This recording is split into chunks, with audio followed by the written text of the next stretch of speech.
तो कभी टाटा में, कभी टिस्को में, कभी उषा मार्टिन में। आज भी हमारे साथ 1948 की घटना आज भी दोहराई जा रही है।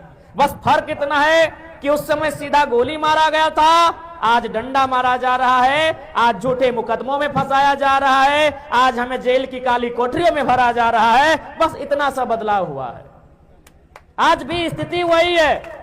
उस समय गोलीकांड में शामिल थी उड़ीसा की मिलिट्री फोर्स यानी उड़ीसा की सरकार, और आज की गोलीकांड में शामिल है ये उद्योग घराने, आज ये कंपनी शामिल है आज की गोलीकांड में। हम तो कोल्हान आए हुए थे श्रद्धांजलि देने के लिए, लेकिन कल शाम से लेकर अभी तक लगभग हमें 1 दर्जन आवेदन मिला है, 1 दर्जन शिकायत हमें मिला है। उन शिकायतों में क्या लिखा है कि नवा मुंडी में किसी ने हमारे जमीन पर पाइपलाइन बिछा दिया है, किसी ने हमारी जमीन पर कारखाना बढ़ा दिया है, लेकिन हमें आज तक मुआवजा नहीं मिला है। खरसवां का गोलीकांड वही था, जमीन बचाने की लड़ाई थी। आखिर खरसवां का गोलीकांड क्या था?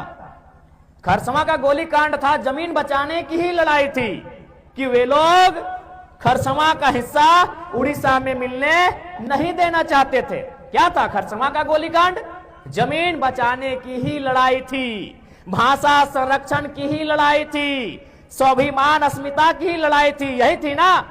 क्या था भाई खरसवां गोलीकांड? यही था कि हम अपनी जमीन को उड़ीसा में नहीं मिलाएंगे। लेकिन आज हमारी जमीन इसको में मिल गई, कहीं टाटा में मिल गई, कहीं उषा मार्टिन में मिल गई, लेकिन आज हमें कुछ नहीं मिला।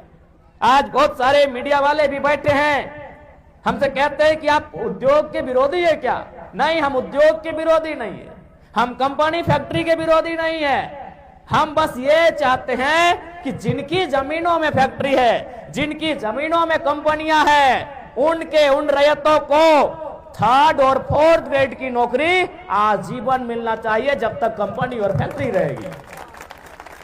कोई उद्योग के विरोधी नहीं है भाई। ये कुर्ता उद्योग से बनता है, ये जींस उद्योग से बनता है, ये मोबाइल उद्योग से बनता है, ये माइक उद्योग से बनता है, ये रुमाल उद्योग से बनता है।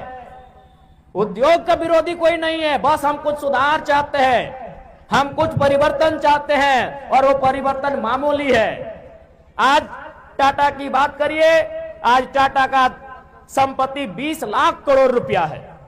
आज टाटा का पूरी दुनिया में नाम है, अच्छी बात है। लेकिन मेरा एक सवाल है कि जिन लोगों को टाटा ने जमीन देकर बसाया था, क्या आज उनके पास 2 करोड़ की प्रॉपर्टी है? तो मेरा तो बस एक रिटर्न सवाल है हमारा। जी हां, आज टाटा की संपत्ति 20 लाख करोड़ की है, लेकिन जिन लोगों ने टाटा को जमीन दिया, क्या वे लोग 2 करोड़ के भी काबिल हो पाए इन 100 सालों में? बस यही तो मेरा सवाल है। हम उद्योग के विरोधी कब से हो गए? हम कंपनियों के विरोधी कब से हो गए? बस हम आपके तरीके के विरोधी हैं, और अगर यही तरीका आपका रहेगा तो कल भी हम आपके विरोधी रहेंगे। आज बहुत सारे लोग कहते हैं कि जयराम महतो जिन बातों को उठाते हैं वो बातें पूरी नहीं हो सकती है। जयराम महतो जमीन वापसी की बात उठाते हैं, जयराम महतो रैयतों को पीढ़ी दर पीढ़ी दर नौकरी करने की बात करते हैं। अरे कम से कम हम उठाते हैं तो मेरे बाद अगला पीढ़ी को स्मरण तो रहेगा कि हाँ क्या बोल के गए हैं। आज अगर 1907 में जमीन देने वाले बोल के जाते कि यहां से यहां जमीन हमारी है, तो आज 2024 में ही मालूम होता कि वो जमीन हमारी है। आपने बोला नहीं, इसलिए आज भूल गए हैं। आज जयराम महतो कम से कम बोल रहा है तो इसके बाद वाली पीढ़ी को भी जानकारी में रहेगा कि जयराम महतो क्या बोल के गए हैं। लड़ाई चलती रहेगी। आज लड़ाई हम कई वर्षों से लड़ रहे हैं, कई दशकों से लड़ रहे हैं, हमें लगता है सैकड़ों 100 सालों से लड़ रहे हैं, लेकिन लड़ाई लड़ रहे कि नहीं, चूंकि हमें मालूम है। तो ठीक उसी प्रकार आज अगर जयराम महतो इन मुद्दों को उठा रहा है, अरे आज पूरा हो या ना हो, आने वाली पीढ़ी भी इन मुद्दों को उठाएगी। आज अगर हम ना बोले, आज अगर हम गूंगे हो जाए, तो आने वाली पीढ़ी को आइडिया ही नहीं रहेगा। ठीक है, हम मानते हैं कि जिन विषय को मैं उठा रहा हूं सदन में, जमीन वापसी का मुद्दा, रैयतों को 3rd और 4th ग्रेड में आरक्षण का मुद्दा, ठीक है, हो या ना हो ये सदन का मामला है, लेकिन कम से कम आपके जहन में तो है, आपकी जानकारी में तो है, और आपको भी ये तो तर्क संगत तो लगता है कि हाँ ऐसा होना चाहिए। मेरे बाद कोई और उठाएगा, लेकिन आज अगर जयराम महतो ना बोले तो मेरे बाद कौन बोलेगा फिर? इसलिए मैं जो विषय उठाता हूं, भले वो टेढ़ी खीर हो, भले वो असंभव दिखता हो, लेकिन हमें उस विषय में बढ़ना चाहिए, हमें उस दिशा में आगे बढ़ना चाहिए। बस हमारी यही तो फरियाद है। आज बताइए हम क्या विषय उठाते हैं। आज देखिए एक भाई आके बताए कि सीओ प्रति डिसमिल 1000 रुपए मांग रहा है। हम जमीन की लड़ाई तो आज भी लड़ रहे हैं। सरायकेला गोलीकांड की कहानी हमारे साथ आज भी दोहराई जा रही है। बस फर्क इतना है कि वहां 50,000 लोगों को एक साथ गोली मारा गया था, यहां कभी 5 लोगों को मारा जाता है, कभी 50 लोगों को मारा जाता है, कभी 500 लोगों को मारा जाता है। फर्क इतना है कि वहां जान से मारा गया था, आज लाठी डंडे से मारा जाता है। फर्क यह है कि वहां मिलिट्री से मारा गया था, यहां झारखंड पुलिस से मारा जाता है। कभी सीआईएसएफ कभी सीआरपीएफ के बहाने हमें मारा जाता है। बस यही फर्क है कि इस बार हमारे जान नहीं लिया जाता है, हमारी जान को बख्श दिया जाता है।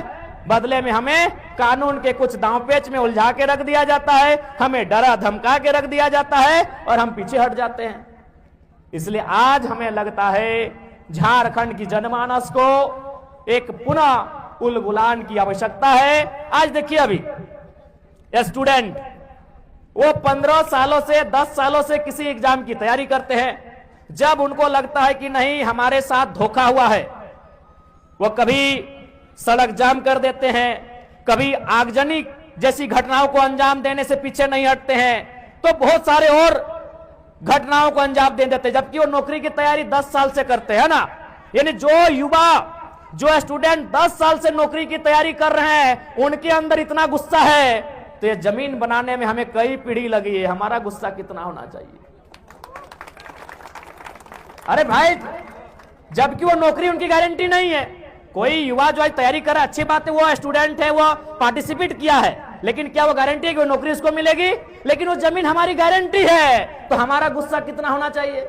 एक 10 साल की नौकरी की तैयारी करने वाला युवा गुस्से में इतना आग बबूला होता है कि सड़क को रौंद के रख देता है, रेल और बसों को रौंद के रख देता है। तो सोचिए, जो कंपनियां हमारी जमीन मनमाने ढंग से ले रही है, जिस जमीन को बनाने में कई पीढ़ी लगा है, एक पीढ़ी में जमीन नहीं बना होगा, और कई पीढ़ी तो लगा ही लगा है, साथ में कई 100 सालों से जमीन हमारे पास है। अरे नहीं करने से भी कम से कम मुगल काल से तो जमीन हमारे पास है, अंग्रेज काल से पहले की जमीनें हैं, ये तो सभी जानते हैं। यानी 300 से कम किसी का जमीन नहीं है, 400-500 साल से कम का जमीन किसी का नहीं है। तो 10 साल में जो नौकरी की तैयारी करने वाला युवा गुस्सा हो सकता है, तो 500 साल की हमारी जमीन है, हमें कितना गुस्सा आना चाहिए, उन किसानों को कितना गुस्सा आना चाहिए, उन रैयतों को कितना गुस्सा आना चाहिए कि नहीं आना चाहिए। लेकिन बात यहां यह है ना कि सिस्टम ने इतना नोचा है कि किसान बोलता है छोड़ दो, एक दिन तो ऐसे मरेंगे, क्या है लड़ाई झगड़ा करने वाले हैं, छोड़ दो, जो होगा हमारी तकदीर में ही ऐसा है। कभी आप एक बात सोचे हैं कि भाई जयराम महतो के पीछे झारखंड के लोग दृष्टि क्यों गड़ाए हैं ना। वास्तव में एक किताब का हम एक उदाहरण आपको देते हैं। उस किताब का नाम है झारखंड के विस्थापितों का दर्द। उस किताब को लिखा है पुरुलिया के ज्योतिलाल महतो ने। उस किताब में वो बहुत मार्मिक लाइन लिखा है। वो कंपनियों से विनती करते हुए एक लाइन लिखा है कि हमें छोड़ दो, हम कालांतर से युद्ध लड़ते लड़ते थक गए हैं, अब हमें दामोदर और स्वर्णरेखा की नदियों के किनारे शांत रहने दो, हमें अपने घर परिवार के साथ शांत रहने दो, हम लड़ाई लड़ते लड़ते थक गए हैं।